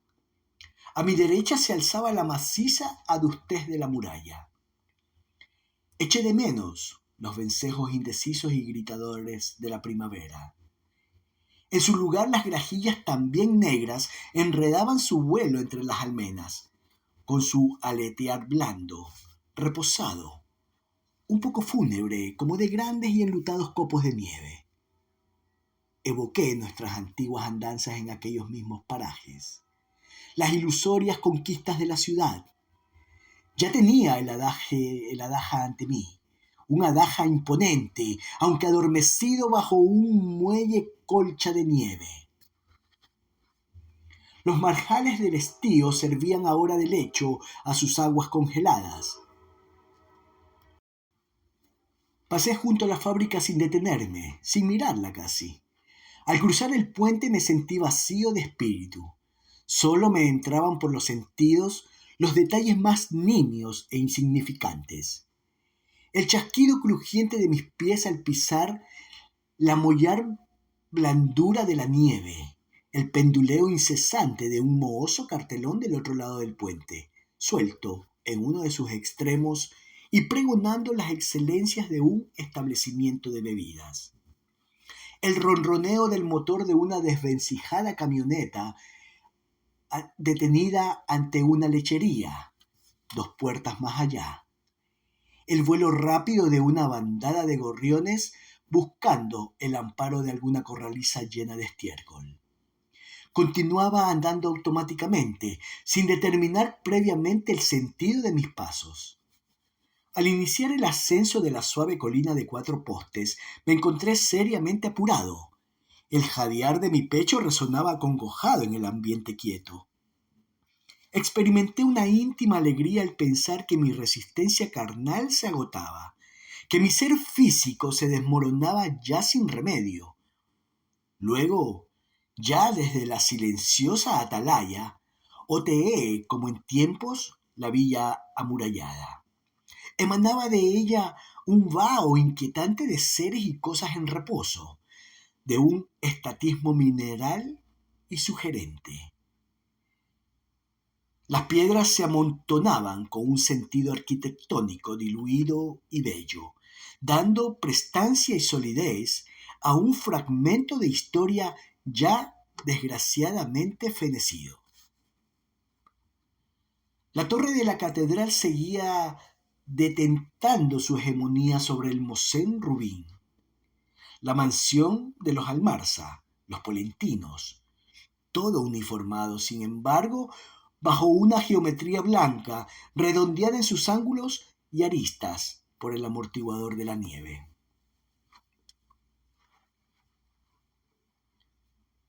Hasta mí ascendía el profundo clamor de las campanas de 1000 conventos lanzando sus ecos, dilatados y austeros, a los albores del nuevo día. Me vino inopinadamente a la cabeza el alcance trascendental de la pequeña cruz de 4 postes en el curso de mi vida. El paisaje, contemplado desde aquí, hacía renacer en mi interior retazos truncados de mi exigente pasado.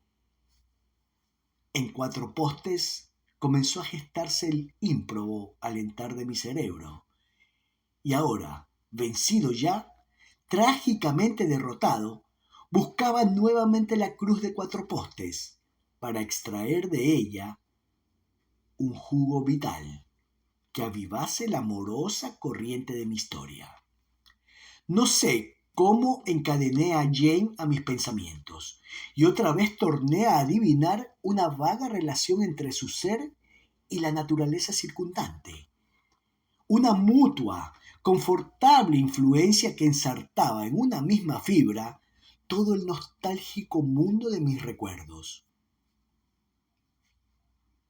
Ya camino del cementerio identifiqué absolutamente a Jane con Alfredo.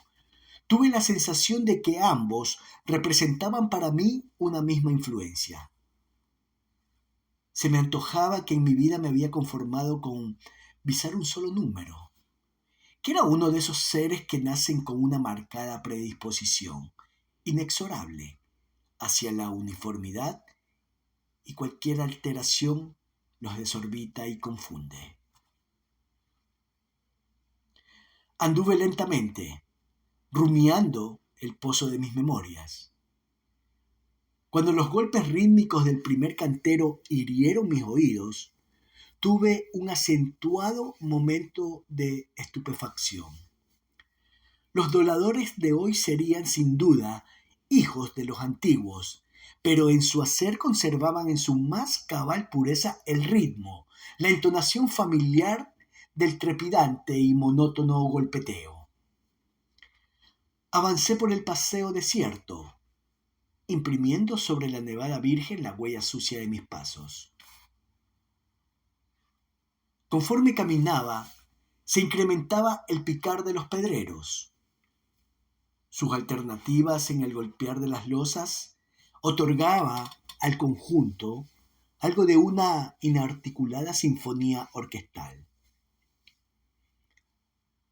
Ha de ser arduo para estos hombres, pensaba, parear su vida a las exigencias de la muerte, agotar su vigor, el empuje de sus músculos en esta ingrata tarea. Inopinadamente me vi frente a la verja cerrada del camposanto. La vegetación circundante conservaba el tenso y helado agarrotamiento del invierno. No se veía a nadie a mi alrededor. Sobre la puerta de una casita contigua decía conserje. Llamé con los nudillos, embargado de un opaco sentimiento de temor. Era algo monstruoso ponerse uno frente por frente del dueño de los muertos. Me lo imaginé enteco, alcoholizado, ansioso de olvidar su helada vecindad. Transcurrió bastante tiempo sin que nadie respondiera a mi llamada. Al fin, escuché una voz que iba haciéndose perceptible a medida que la puerta, después de un ruidoso correr de cerrojos, iba abriéndose sin prisas. ¿Qué desea usted? No era un tono demasiado áspero el de la voz, teniendo en cuenta el aspecto somnoliento de mi interlocutora. Respeté su indiscreto y repentino bostezo con una pausa que ella empleó, además, en restregarse concienzudamente los ojos con el dorso de las manos. Quería entrar en el cementerio. Alargué mi mano hacia la suya en una ingenua tentativa de soborno. No hace falta, aulló dolorida y digna retirando su mano. Dentro de media hora abriremos para todos. No pude insistir porque la puerta se cerró de golpe ante mí. Paseé entonces bajo las ramas desguarnecidas de las acacias de la entrada, de aquellas acacias que un día lejano, cuando mi dolor era solo un presentimiento, sirvieron de testigos a los anhelos lúgubres de Alfredo. De improviso vi salir de la casa a la mujer somnolienta y abrir la verja sin dirigirme la palabra. La adiviné impregnada de compasión, movida por un impulso instintivo de afecto hacia un semejante a quien urgía la presencia de los muertos. Al atravesar la verja le di las gracias con una inclinación de cabeza. Respondió con un respingo que quería ser de extrema dignidad. Imaginé que era una de esas personas para quienes es una manera como otra cualquiera de enfrentarse con la vida, la del gesto adusto y el tono desabrido, por más que su pecho encerrase un afectuoso corazón. Cuando me contemplé desfilando entre dos hileras de muertos, sentí abalanzarse sobre mí una oleada de infinita paz. me hizo el efecto de que dejaba en la puerta una insoportable carga de sinsabores y pesadumbres. Mi sitio está aquí, me dije, entre los vivos y mis muertos, actuando de intercesor. Sentí agitarse mi sangre al aproximarme a la tumba de Alfredo.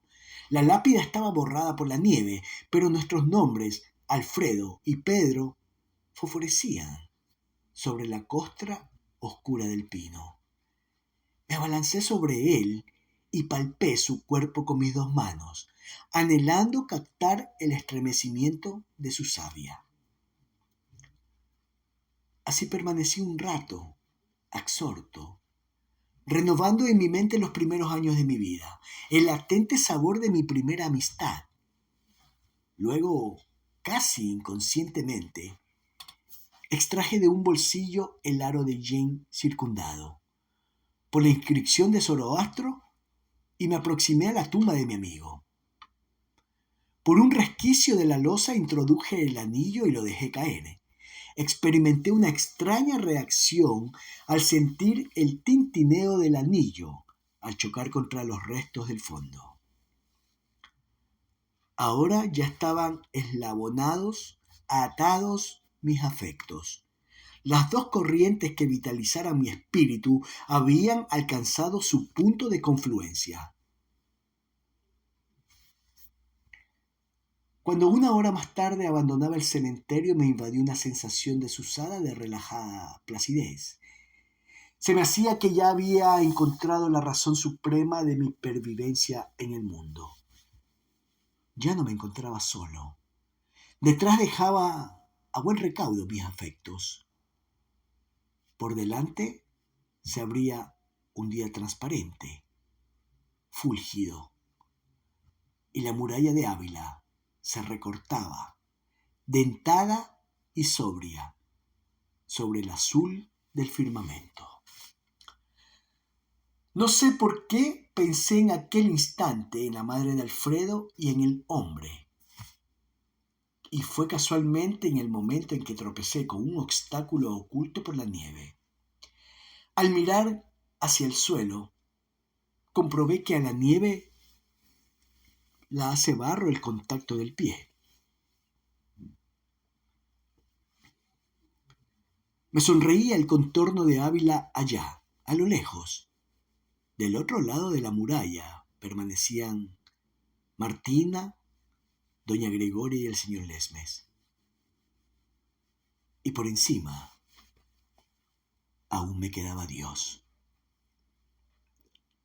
Fin de la novela La sombra del ciprés es alargada. Ha sido un placer enorme poder narrar esta novela para ustedes, audio escucha y audiolectores, perdón. Y bueno, espero les haya gustado. Y cualquier comentario, por favor, háganmelo saber. También les pido que compartan los videos de esta novela y me den un like si lo pueden hacer. Les estaría muy agradecido. Si les gustó la novela y la narración, obviamente, como siempre les digo, ¿no? Bueno, un abrazo y nos veremos a la próxima, si Dios lo permite. Gracias, cuídense.